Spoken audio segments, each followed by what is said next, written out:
दो चर वाले रैखिक समीकरण से बनाने के लिए हमारे पास तीन विधि आती है। प्रतिस्थापन विधि, विलोपन विधि, ब्रजगुणन विधि। हेलो फ्रेंड्स, नमस्कार। क्या आप सभी को पता है कि ये जो हमारे यहाँ पर प्रश्न दिया गया है ये कौन सा सेशन का है, कौन सा चैप्टर का है? तो जी हाँ, ये जो है दो चर वाले रैखिक समीकरण का है। क्या आप सही लोग इसे बना सकते हैं? इसे बनाने के लिए हमारे पास तीन विधि आता है, जो कि सभी विधि को हम लोग 2 मिनट के अंदर में समझने वाले हैं। एक विधि होता है प्रतिस्थापन विधि होता है, एक होता है विलोपन विधि, जिसको कहते हैं उल्टा करके। विलोपन विधि, विलोपन मतलब उल्टा नहीं होता है, विलोपन मतलब होता है छिपा करके।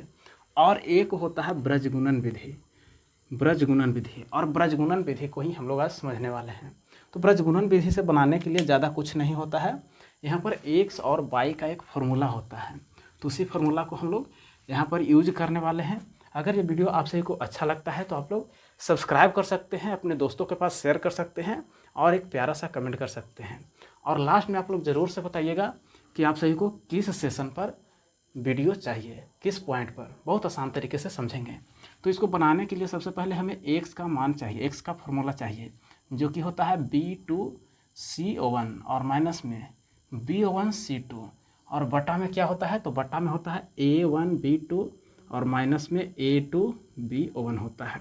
साथ ही y का भी एक फार्मूला होता है, जो कि C2B1 और माइनस में C1 और B2 और बटा में जो ऊपर वाला होता है वही नीचे वाला हो जाता है, यानी कि A1B2 और माइनस में A2B1, इस प्रकार से। तो अब यहाँ पर से आप लोग बता सकते हैं कि हमें एक्स वाई का मान निकालने के लिए ब्रजगुणन विधि से किस किस चीज़ का मान का आवश्यकता होता है।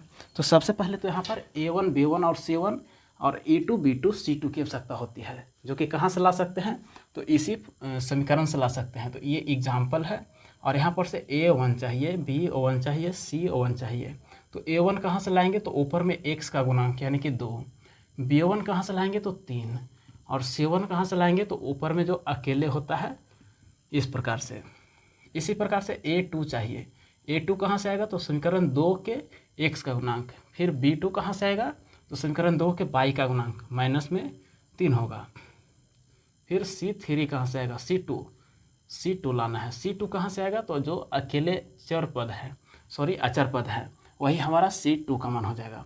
अब इसे हम लोग x और y के फॉर्मूला के आधार पर रख सकते हैं, और रख देंगे तो हमारा मान जो है क्लियर तरीके से आ जाएगा।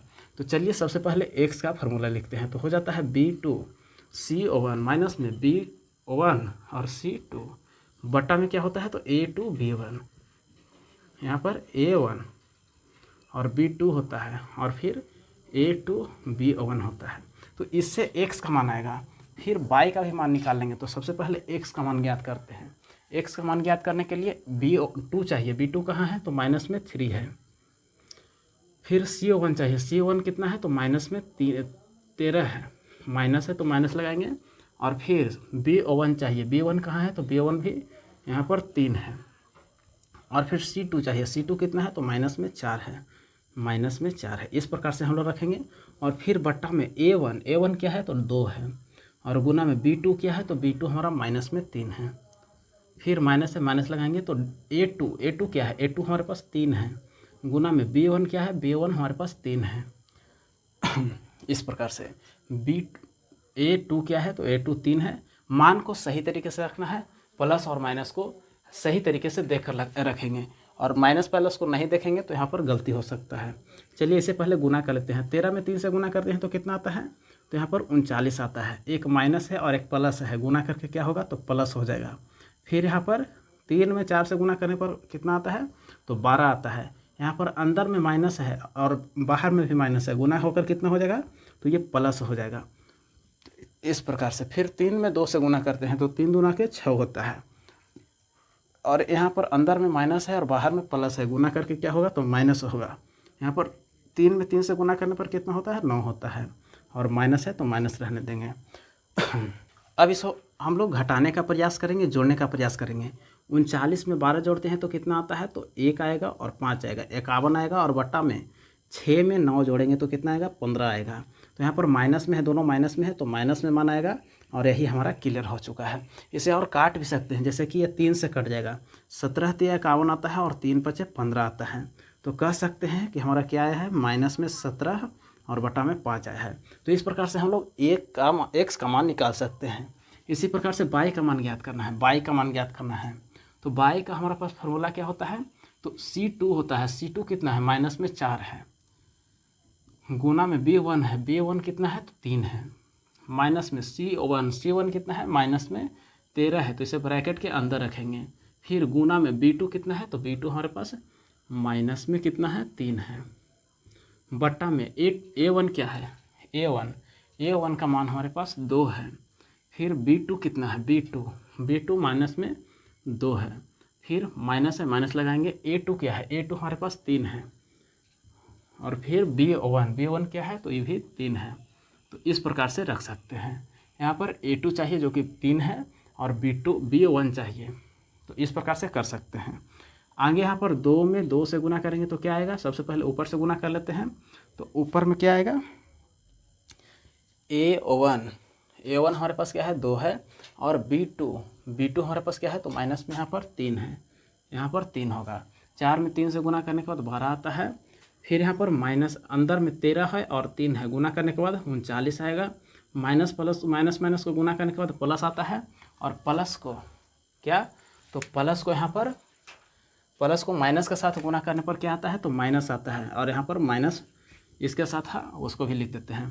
3 में 2 से गुना करने के बाद 6 आता है, माइनस प्लस को गुना करने के बाद माइनस आता है, माइनस है, माइनस लिखेंगे। 3 में 3 से गुना करने के बाद 9 आएगा, 9 आएगा।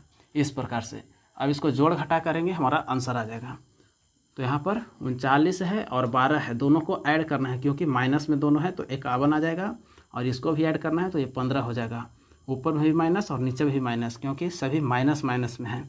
ये माइनस माइनस कट जाएगा, और 3 से ये 17 बार में, और ये 5 बार में। इस प्रकार से हमारा y का मान क्या है, 17 बट्टा में 5 आ जाएगा।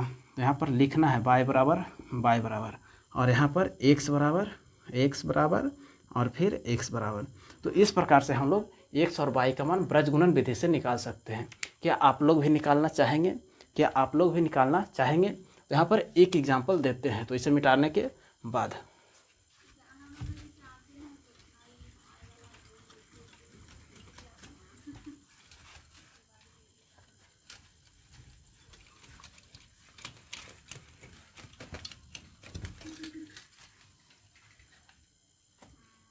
चलिए, तो यहाँ पर एग्जाम्पल एक देते हैं। 2 एग्जाम्पल देंगे, आप लोग बनाकर हमें कमेंट कीजिएगा। जैसे कि यहाँ पर 9x है, 9x थोड़ा सा बड़ा हो जाता है, हल्का आसान लेंगे। 2x प्लस में 3y है, और माइनस में 2 है, बराबर में 0।